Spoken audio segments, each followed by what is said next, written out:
God damn it. What is this kill cam? Drop a like if you liked the video. Hey! I'm constantly on this server, so I see the same people pretty consistently. Comment Kappa 123 if you see this. As if I'm a streamer.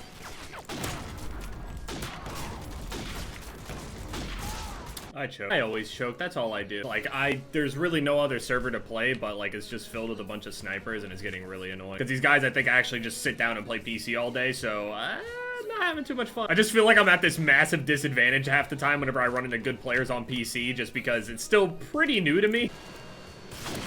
That was really close to a trip, at the very least. I mean, like, I don't even know what this shot is. I'm gonna break my fucking hand, I swear. I never get frustrated over this stupid ass shit, and here I am. I just feel like I'm at this huge disadvantage, like, experience-wise anyway. Is this thing in the ground? Like, what the fuck? Dude, I saw Testy upload the Black Ops 4 gameplay. He's already a monster at the game. It's actually gross. You could definitely see his Black Ops 3 influence sniping-wise anyway. So because you could still knee slide on the game, plus as good as you could do the knee slide on Black Ops 3, he has this habit of doing it around corners and whenever he kills people to push forward even faster. Because every time you knee slide, it's slightly, just a tiny bit faster than just sprinting. Keeps the momentum up, and when you whip around the corner, some people just don't expect you to be that fast around a corner, or even as low as you are to the ground because you're like at crouching level. So there's this news about the Black Ops 4, I guess, I don't even know what it is. It's usually like the season pass or whatever. They changed the names. I don't really know the difference between this pass and the last pass. I'm gonna be honest, it just doesn't really add up. I don't know. I didn't really look into too many details about it, but people are pretty unhappy about it. So something about how I guess people thought that we were gonna get free DLC or something. All these other games are also releasing their free DLC, like Battlefield 5, for example, which looks very nice, by the way, with free DLC. Sounds very promising. I already like Battlefield, so this was a good thing for me. I know a lot of people still like to do the whole COD versus Battlefield shit. You know, again, I just like the games existing together. Don't know why games gotta kill each other. Yes, he's running around sniping and shit. A lot of people are worried about the kill feed on Black Ops 4, you know, being super fast. It's like 2 seconds long. Usually we want like 5.5, maybe even 6-second long kill feeds. It's usually the average. I think the average is like 5 or 5.5, I forget. He actually got pissed that I killed him. So he sprinted around the corner with his knife.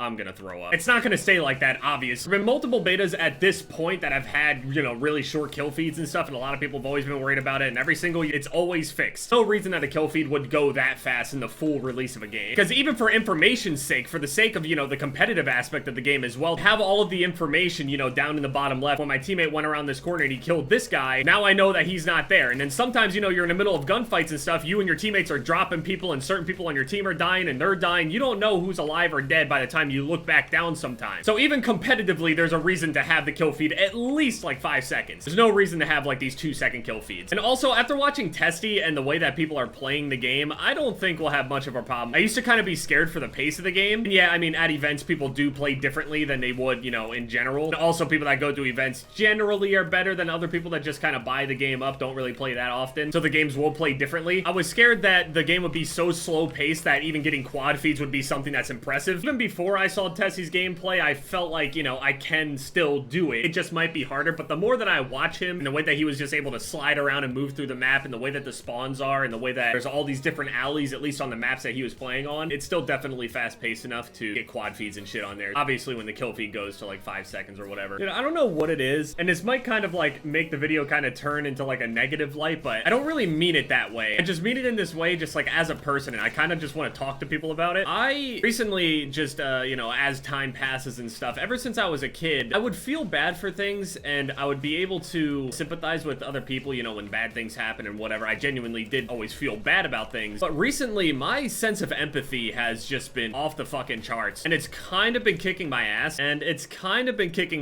but anybody that's like in their 20s or whatever, they say like your brain isn't fully done developing until you're like 25 or some shit, and when you're younger than that, you're sitting around like, yeah, what the fuck, I don't even know what you're talking about. I'm fully functional, and emotionally, I know what sadness is. Emotionally, I know what all this other shit is. I mean, I've been dealing with this a lot more recently. I've always regretted everything that I've done and I've said and all this other shit when, you know, with school and stuff. I would tell these stories before about like how I was in school and how I was as a student, as a kid, from like, you know, the ages 14 to 17, 18, particularly all of high school, some of middle school, stuff like that. Genuinely did feel bad, and I regretted a lot of the things that I said. I don't know what it is. I just feel super bad about shit that I did years ago. Like things that I can't change or things that were fixed and made up. Like, I don't know. Like, I'm just thinking about shit years ago that I can't even change or do or anything. For some reason, my brain just, I don't know. Like, I know this is kind of different. It's a little bit different from empathy. Empathy is like being able to share and understand the feelings of other people. And I thought I really understood that until now. I'm sure one of you that are watching, you know, whenever like there was a sad movie or something, and there was like a sad part in a show that you watch or something, and you see all of these other people being emotional and actually like really crying over a type of shit, like they get emotionally attached and actually get hurt emotionally by these things, and you'll see them cry and you're like, damn, this is sad, but like not crying sad. Does that make sense? Recently, I don't know what it is, that sense of emotion has been substantially stronger in my brain recently, and I don't know why.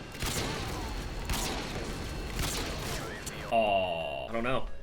It's really weird. It's just, it was like a random switch that happened, and all of a sudden it's just like different. It's not like I've never cried over a movie or something, but now, like I was just watching like a TV show or something. Some of this shit is actually tear-jerking. It's crazy. I don't know. My brain doesn't even make sense to me right now. I was meeting up with everybody at the last Anaheim, and I was signing things, and I was seeing how emotional people were getting when I was signing things, and I was hugging people and shaking hands and all sorts of shit. It used to take things like that to really get me like emotionally, you know, going, because I would, I mean, this time when I see everybody, oh boy, I'm gonna be a mess. I'm gonna be so happy seeing everybody. So many things that I know that are happening and are in the works and all sorts of shit in the background, and I can't wait for, you know, other people to find out about it. A lot of that stuff isn't even happening. It's not even involving me. I don't know why. I just... Why? Just shoot me in the fucking head! Oh yeah, by the way, Ragetage is finished. I watched it over, and okay, so I need to explain this really quick. I saw people talking shit to Max. If you were one of those people, I promise you, you're most likely blocked or muted on Twitter, because some of the shit that people said to him, some of it was fair, but a lot of the other shit that people were saying was just over the fucking top. It was just over the edge, and it's just not, it's not supposed to go there. So this Ragetage was supposed to be out, I think, around Christmas time or around New Year's, and obviously, you know, 6 months later, and it's just now finally coming out. People were frustrated with it and all this other stuff. They think Max was just sitting around being like really lazy and stuff like that. They don't know anything that's actually going on with his real life and all that shit. And me, as his friend, I obviously am gonna respect everything and all the time that he's taking. And on top of that, people are like, oh, he shouldn't pay him and all this other stuff. It's just... relax. The video's done now. You don't need to say all of these things to it. It's just, there were some people that were just going out of their way, just saying shit that just shouldn't even be said. It's not fair. They don't know the whole situation and how everything was going on and how much work actually goes into that kind of shit. And other people were like, oh, other people made other Ragetages before you. Why should we watch this one? I've seen other Ragetages that are already better than this. No, you haven't. You really haven't. It's no offense to the people that made those Ragetages. I really appreciate it. But this Ragetage, editing-wise, there's so much effort, so much time that went into that shit that, you know, obviously I don't want to have people waiting for so long, and obviously Max apologized and he feels bad about it and all that shit. But I'm not gonna sit there and hang on to it. I mean, the video's done. It's gonna be going up very soon. Be on the lookout for that, please. I've watched this Ragetage over so many times, and since it's taken so long, I didn't even remember half of the shit that was happening in it. I was laughing. I was genuinely laughing. I know it sounds super cringy and super egotistical to laugh at my own video, but half the shit, I didn't even remember saying that. So it really caught me off guard. You guys are gonna love it. And it's over 10 minutes, so it's probably gonna get demonetized like the last one, but there's a Ragetage. Need to do more P.O. box opening. I just need to do all that shit again. I don't even know what this video is, but yeah. Anyway, yeah, thank you guys so much for watching this video. My most recent videos are popping up on the screen here. I have no idea what this video was, and yeah, it's been Jev, guys. Later.